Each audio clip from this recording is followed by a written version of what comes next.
Kennel. Good boy.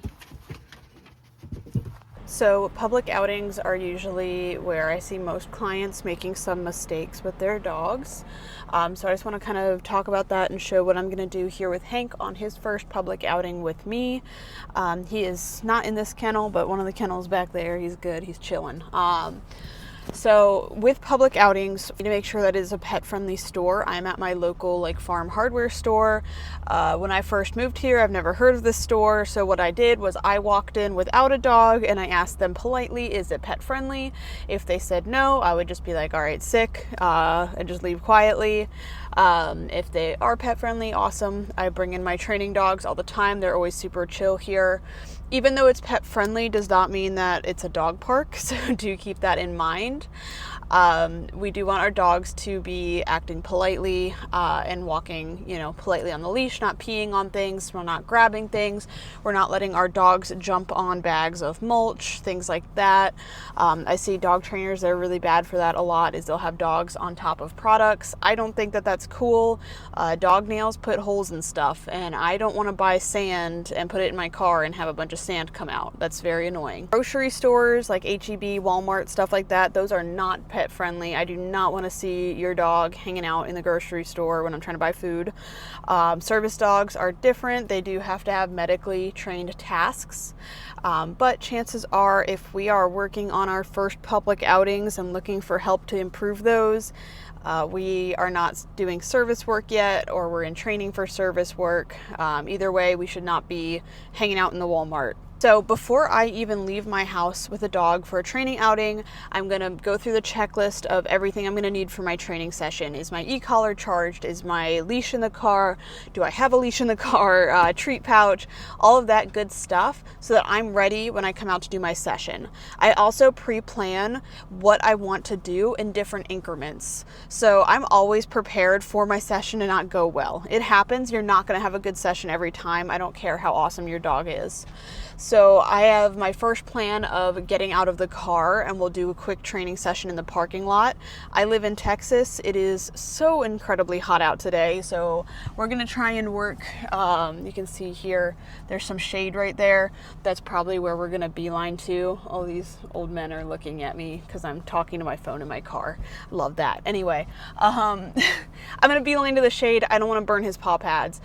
So do keep in mind your environmental hazards. But my first, point of business is just to work on keeping engagement, seeing how our obedience is going to look in a less stressful environment, like being outside where I can make all the room I need before I trap myself in a store where I'm kind of stuck in an aisle.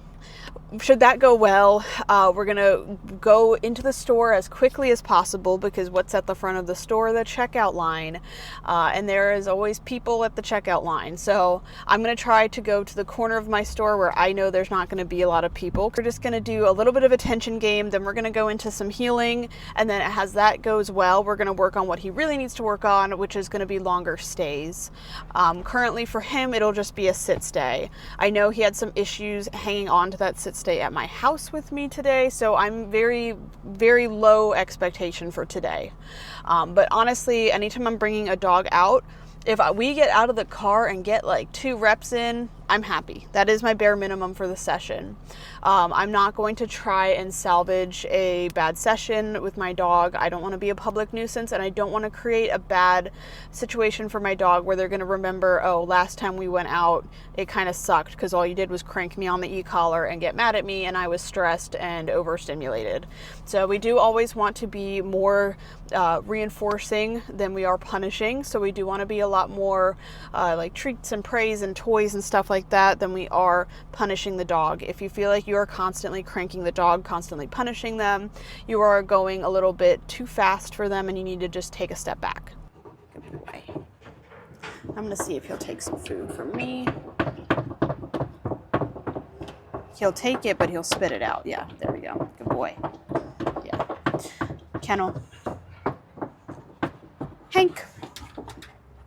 He's like, we've moved locations. Come on, buddy. All right, so typically I would potty my dog before I do this. I don't want him to go to the bathroom out here. But I lived, good boy, 3 minutes away from this store, and I watched him pee before we left. Yeah. So I know he doesn't really need to go. Yeah, good job, Bubba. Yeah, good job.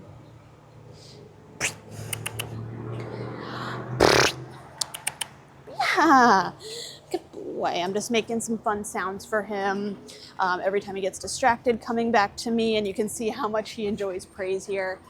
Coming back to me gets him what he wants.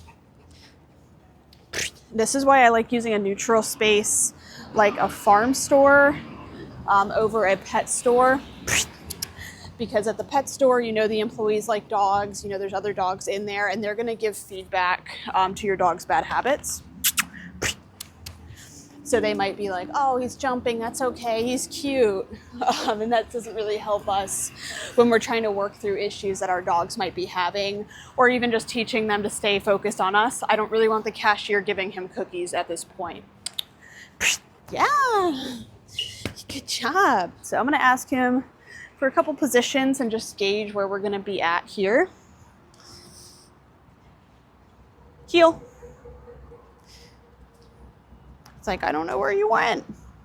Good. And you'll notice I tap my e-collar, sit, occasionally when I give commands. So that's called the contact method. We did just introduce e-collar to him last week, and we are just now adding it into that basic obedience. Sit. And I don't want him going into a DOWN from this sit right now. But I'm using the contact method to help condition my e-collar so that we're having to do less work with our leash. So I'm going to do a little bit of healing and see where we're going to be at. I'm going to have my e-collar ready to go if I need it. But ideally, we'll just be working off our own merit here. Heel. So when he gets out of the heel position, I'm tapping. And he is turning that pressure off by returning to that heel position for me. Good boy. So tap, tap, tap. When he gives it to me nice, I will reward him. Heel. Yes, good boy. Good job. Good boy. You got a little bit distracted by someone over there. That's okay. There's a lot of stuff. That's okay. Good boy. Heel. Good. Sit. Good. So because we're adding the contact method into our obedience commands, when he does something like goes and doesn't do a sit or something like that, I can continue tapping and he's turning that pressure off from the e-collar. Heel. So he's out of position, tap, tap, tap, and turn. Good. Whatever he does wrong, heel, I'm going to make him more wrong. So if he's out in front, I'm turning around, I'm going the other way. Heel. And I'll do that to help regain his attention. Sit. Sit. It's a good looking dog. Thank you. Good. I do that to help regain his attention as well. You can see he's kind of off in cyberspace right now. Totally expected. But every time he gets distracted, if I turn, he's like this, no, sit. This lady is crazy. And I have to pay attention to her. Good. So I'm okay with messy behaviors right now. We're trying just to get bare minimum. As we continue doing exposure and he's like, oh, she's not going to let me get away with anything, we're going to start getting nicer behaviors and a little bit less chaos. Big aisle here. He's in a free right now. So we're going to go ahead and just do a quick bit of heel work. My goal is to keep his attention on me. I don't know how good if we're going to get to the point of working on sits today. And again, that's totally fine. As I was saying earlier, he is very much like right now, which is totally fine. This is a pretty new session for him. Heel. Good. And I've turned my e-collar slightly up. Good. Because we're having a lot more distractions in here. So that means too, I'm gonna have to be a little bit more engaging on my rewards. Yes, good boy. Good boy. Heel. Good. Heel.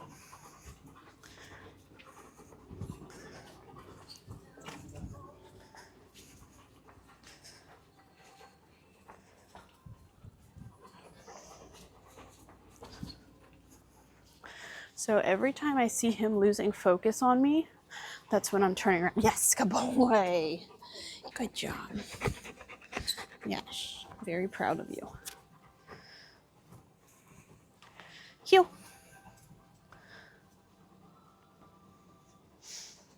Good. Heel. I know these people are going to be a draw for him. Heel. So he is going to definitely try to push that way a little bit more. So it's just something that I'm anticipating.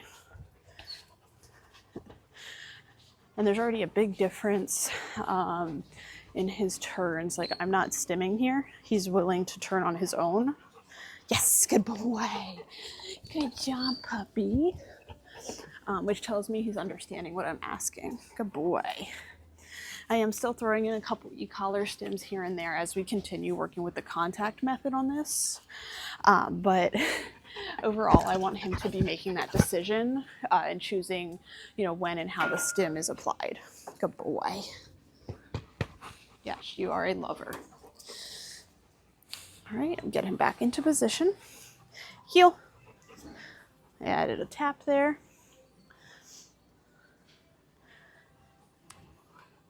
Sit. Good. Heel.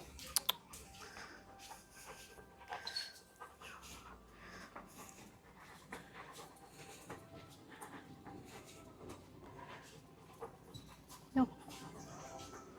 Good. Heel. Good. Heel. And if I see him getting overstimulated, like those people were walking towards us to kind of turn, I will make space. It's a nice thing about store aisles is I can bring my dog out of view if I need to. And it goes both ways, both for heel, if I want my dog to not see that person, or if I want that person heel. Like maybe it's a smaller child or something. I don't want them to see my dog and ask me to pet them. Because he's not at a point where I want to have a conversation with someone, because I'm going to be fighting him the whole time. Heel. Good boy. Yes, good job. And I'm honestly going to call it here. He is definitely getting tired, a little bit overstimmed. So I'd say this was a pretty successful, good job, Bubba. Pretty successful little activity here. And honestly, it just takes repetition.